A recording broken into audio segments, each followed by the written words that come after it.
The original Java library contained a class named Vector. It was capable of containing any number of objects of any type. In effect, it was a variable length array. That class is no longer a part of the Java standard library, but it has been replaced by a class of the same name that requires generic syntax for its definition. It's very similar to the original vector class. It's a simple collection that keeps objects in the order you specify as you put them in. You can just append objects to the end of the list, or you can insert them in the middle somewhere. This example uses the vector collection class to hold a bunch of strings. It just appends them to the end of the array. By the way, notice that when you import a generic class with an import statement, you leave off the generic part of the name. But you must remember to do something generic when you create an object.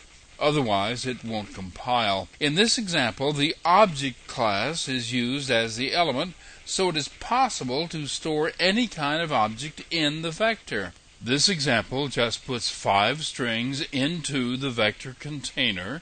Then it reads the one with the index of 2, and then it displays it. Now, since this container was defined to contain any kind of object, it's necessary to cast the return value. When you run it, it looks like this.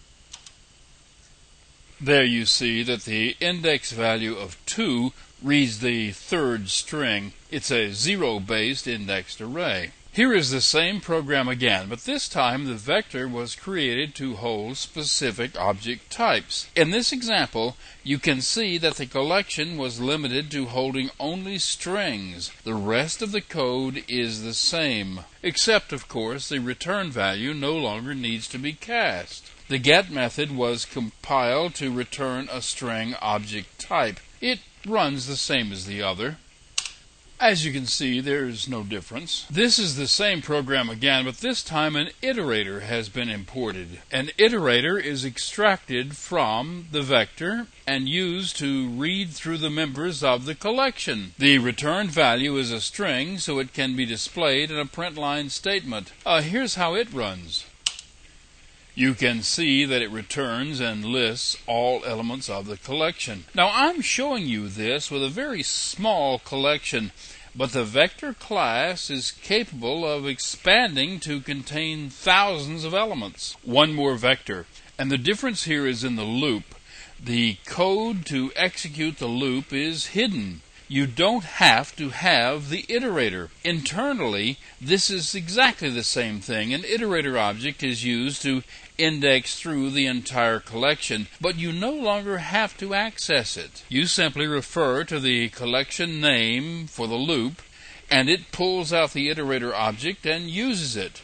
It stores the address of each element in the reference declared in the loop. In the next lesson, the set collections. General and special purpose, sorted and unsorted.